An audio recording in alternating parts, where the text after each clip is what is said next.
Aabot sa 30 hanggang 40 pasyente ang nagpapacheck up sa isang ospital sa Iloilo dahil sa mga sintomas ng dengue.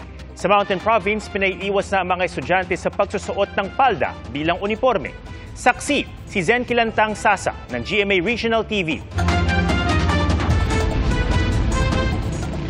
Naka-jogging pants muna ang mga babaeng estudyante sa Mountain Province. Sa ilalim ng Executive Order 33 ng Provincial Government, suspendido ang pagsusuot ng palda bilang bahagi ng uniforme sa mga paaralan at opisina para iwas dengue. Sa datos ng Department of Health, mula Enero hanggang August 3, mahigit 130,000 na ang kaso ng dengue sa buong bansa. Sa Western Visayas, umabot na sa mahigit 10,000 kaso ang naitala ngayong taon. Mahigit doble kumpara noong parehong panahon noong nakaraang taon. Iloilo ang nagtala ng pinakamaraming kaso.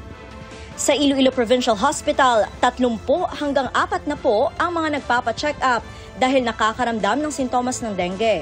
Sa ngayon, 28 ang admitted sa ospital. Manageable pa man, di man galawas ang among patients. Kaya in case nga, if ever nga patients needed blood transfusion, we have adequate blood supply. Ayon kay Health Secretary Ted Herbosa, laganap ang waterborne illnesses tuwing tag-ulan, gaya ng diarrhea, influenza o trangkaso, leptospirosis at dengue. Dengue actually is self-limiting. We're able to diagnose dengue quicker. We have the NS1. It's a rapid test, just like the COVID test. So able to tell if their child has dengue or not. Sa kaso naman ng leptospirosis, importante raw makontrol ang populasyon ng mga daga. Kaya mahalaga raw na maituro sa mga bata na iwasan ang paglangoy sa baha. I'll be going to Secretary Angara and start to talk to him about a convergence of health education or health literacy. It's very important to educate kids not to swim in floodwaters. I think that should be in the curriculum of our elementary. Para sa GMA Integrated News, ako si Zen Kilantang Sasa ng GMA Regional TV, ang inyong saksi.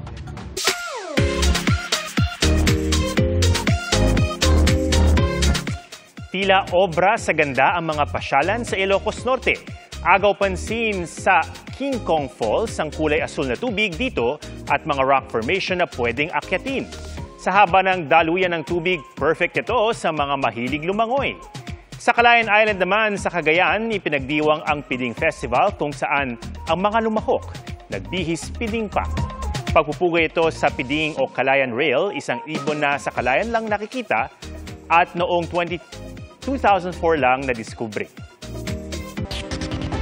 Ilang segundo rin tumagal ang pag-uga sa lawa na ito sa Hualien County sa Taiwan. Epekto po yan ng magnitude 6.3 na lindol kanina na ang sentro ay sa dagat sa timog silangan ng Hualien. Wala pang ulat ng nasawi o nasaktan, pati ng mga napinsarang istruktura. Noong Abril, tinamaan din ng mapaminsalang lindol ang Hualien kung saan siyam ang nasawi at mahigit 700 ang nasugatan. Kahapon lang, yumanig din ng magnitude 5.7 na lindol sa northeastern Taiwan. Naramdaman ang mga pagyanig sa hilaga ng Taiwan gaya sa kabisera na Taipei. Pero ayon sa mga taga-roon, sanay na raw sila sa lindol.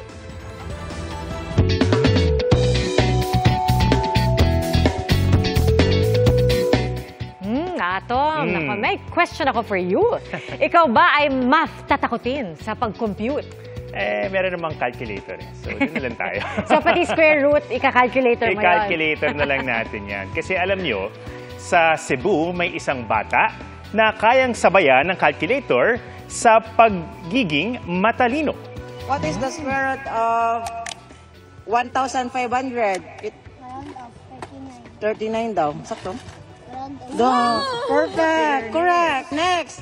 Square root of 3,400. 58 daw yun. Sakto? Correct! Wow naman!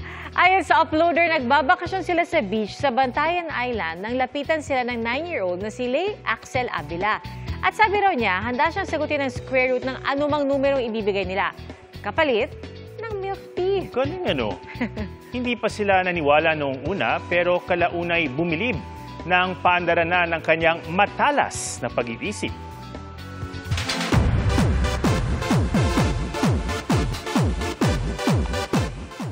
On repeat, ang new song ni Blackpink Lisa na New Woman, featuring ang Spanish singer na si Rosalia.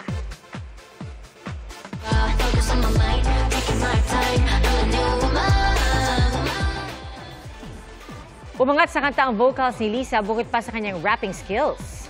Y2K inspired din ang kanilang music video na pinusuan ng fans.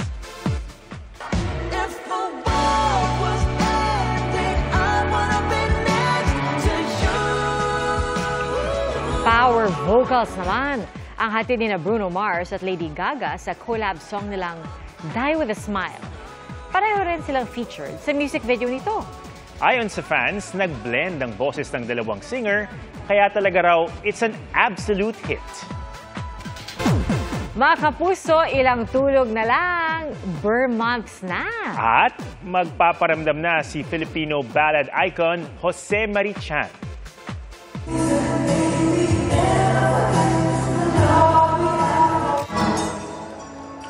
Sa kanyang recent performance, napuna ng ilang netizen na naging emosyonal siya sa pag-awit ng Christmas in Our Hearts. Ayon sa singer, hindi niya napigilang maluha nang makita ang audience participation. Napaka-touching din kasi ng moment para sa kanya. Akalain mong magbe-Burr months na, Diba? Atom. Ang bilis. Ang bilis, ilang tulog na nga lang. I know. Mga kapuso, salamat po sa inyong pagsaksi. Ako si Pia Arcangel. Sa ngalan ni Arnold Clavio, ako si Ato Maraulio para sa mas malaking misyon at sa mas malawak na paglilingkod sa bayan. Mula sa GMA Integrated News, ang News Authority ng Filipino. Hanggang sa Lunes, sama-sama tayong magiging saksi! Mga kapuso, sama-sama tayong maging saksi. Mag-subscribe sa GMA Integrated News sa YouTube at para sa mga kapuso abroad, samahan niyo kami sa GMA Pinoy TV at sa www.gmanews.tv.